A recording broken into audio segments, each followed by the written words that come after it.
Hi, I'm Danni Washington. I'm a science communicator and ocean advocate. I'm also a TV host. I've been working in science media and science communications for the last 10 years. I received my Bachelor of Science degree in marine biology from the University of Miami back in 2008. And from then, I decided that I wanted to become someone who could be a face and a voice, not only for the ocean, but for the health of our planet. And that's been my mission ever since.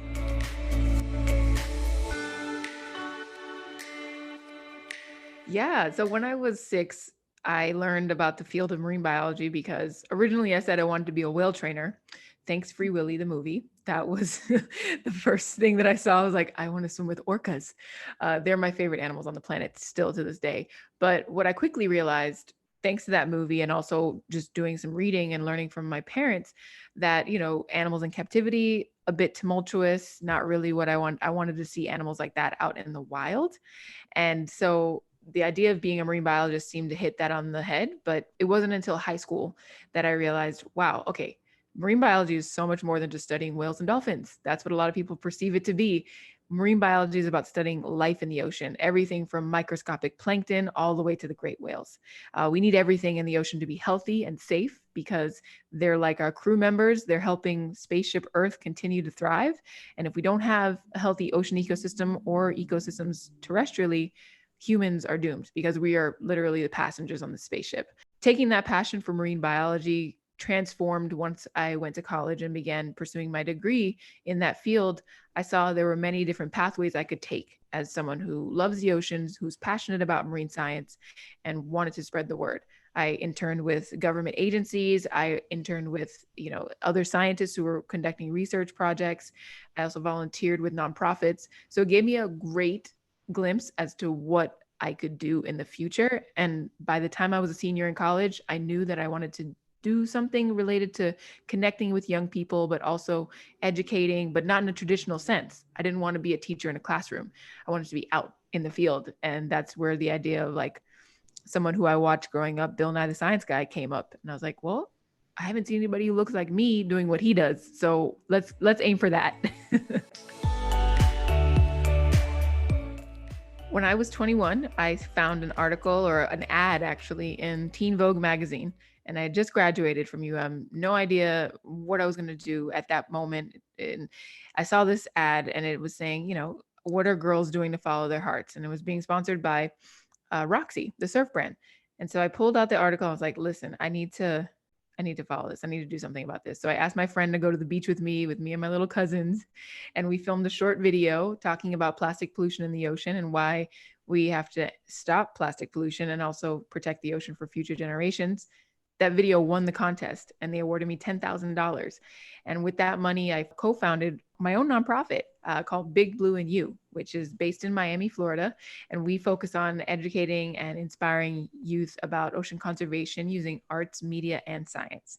And that moment really was the moment that catapulted me into my career today, because not only did I start an organization at 21 years old, but that same video that I posted on YouTube was seen by someone named Rob Nelson, who had just created a team of science filmmakers to produce over 200 videos for science textbooks around the US and the world. And he found that video on YouTube just by happenstance and wrote me a DM on YouTube and asked if I wanted to audition. And I said yes. And the rest is history.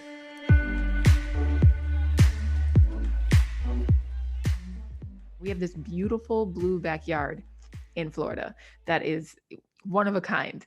And so I wanted to make sure that I could open the door for kids in my community to feel like they had access to the ocean. And that's what we do with Big Blue and You.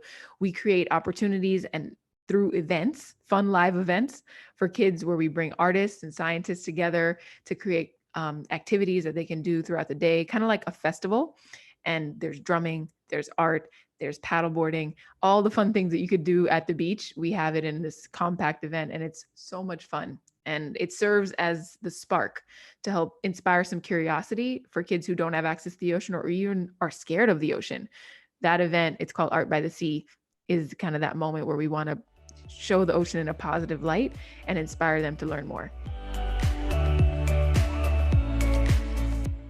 The most rewarding aspect of what I do is hearing from young leaders who are on their way, trying to figure out what they want to continue to work on as they become young adults, and knowing that I could be a source of inspiration for them really is the most meaningful thing to me, because I can totally relate to where they were.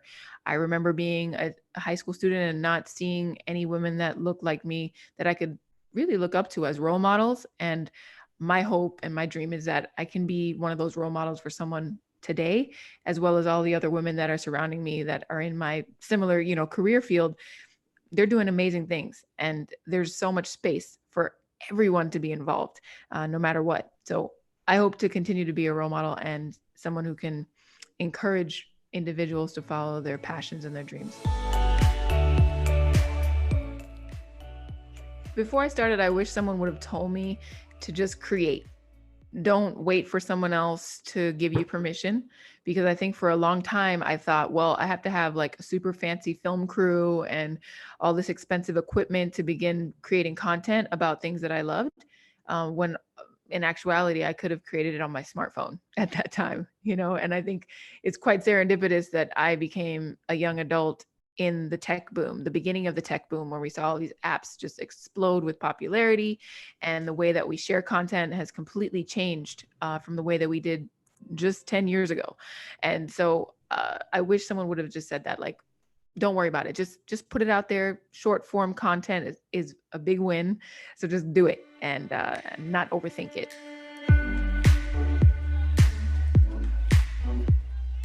My days always vary. They still vary, but that's one thing that I actually really enjoy about my career, because I knew from the onset that I never wanted to work like a corporate job. I didn't want to work a job where I had a set routine and schedule. Some people, I think, thrive in that, which is perfectly fine. But for me, I knew very early that was not my MO. I did not want to do that. So that's one of the benefits of working in SciComm and creating content, is that I'm constantly being challenged to figure out new ways of communicating, participating in events, and traveling.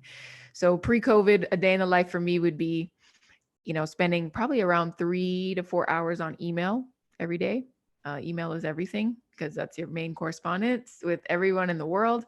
And then about 2 hours on social media, so creating whatever content for that day. And then if I was on set, I would have to travel to location, meet with my producer and camera folks, and we would plan out our shoot, probably scheduled for the next day.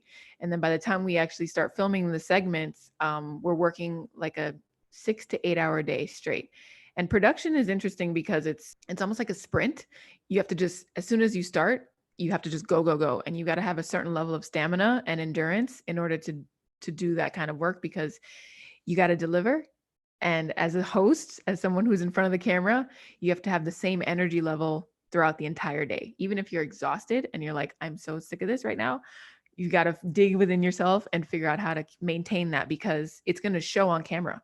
And once they edit that segment that you just spent 8 hours shooting down to like 3 minutes, literally, if your energy is not consistent throughout, the audience will notice.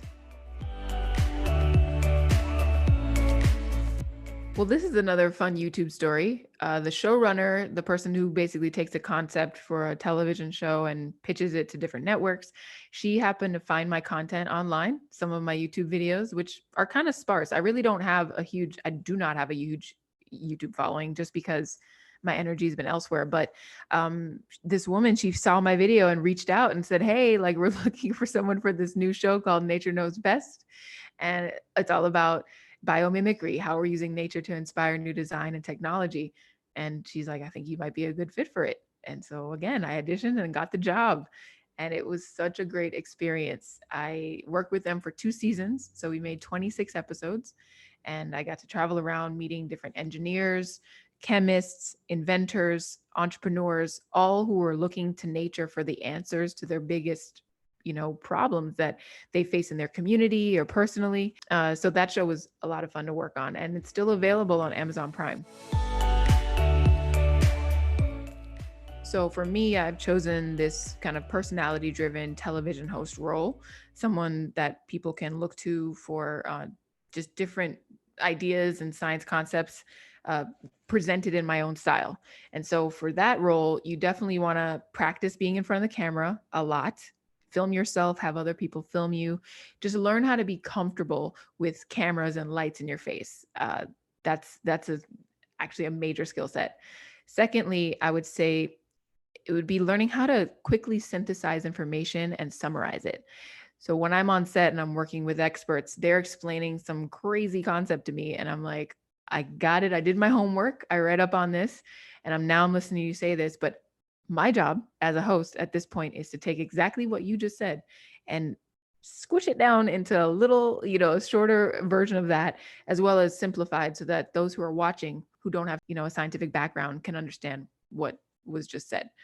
And so that rapid paced synthesizing that happens with me is definitely a learned skill with practice. And then beyond that, I would say building your brand is important.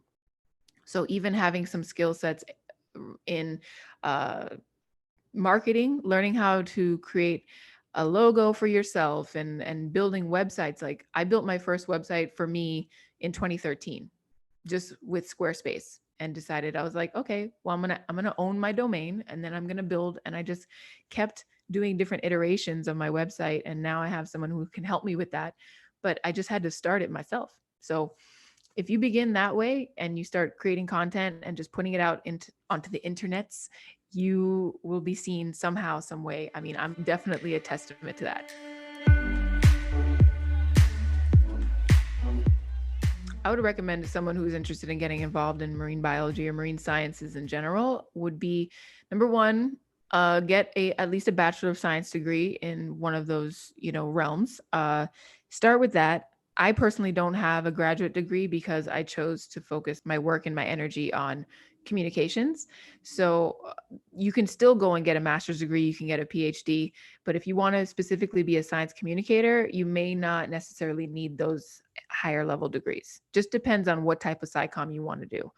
But when it comes to marine science, the biggest recommendation would be to volunteer and intern with different institutions as well as nonprofits, so you can learn the ropes of what it takes to work in marine conservation. See if it really works for you. Like, when I mentioned the idea in college that I was working for government agencies and all that, just to scope it out and to see if those specific skills that were required for that job that I was helping with did they fit me? There were a lot of yeses and there were a lot of nos. So taking the time to find those opportunities for yourself, super, super important. I think it's absolutely critical that we have representation in STEM fields, because it's proving the point that if we have more people involved who have had different experiences, they have different perspectives, and they have a unique contribution to make to that field, we need them at the table. And so for me, as a woman of color, a Black woman who wanted to be a scientist when I was very young, I missed out on seeing women that looked like me throughout my entire childhood into my teenage years. And I don't think that should be the case. I don't want to see another generation of young people come up without knowing that STEM is open and accessible for them too. And so that's really the core of my work. And by amplifying and uplifting other women and other folks who are bringing diversity to the table in STEM, I consider that a job too, because there are so many of us coming up right now. And I love shining a light on just amazing individuals who have worked so hard to get into and break into the field that they're in, whether they're PhD, postdoc, or they're a master's student, or they're just coming out of undergrad. These STEM degrees are very difficult to achieve. I think we need more space to accept and love and to uplift anyone who decides that they want to try out STEM, because science, technology, engineering, and math are the fields of study and of work that will lead us into the future that we want, the sustainable and just future that we need.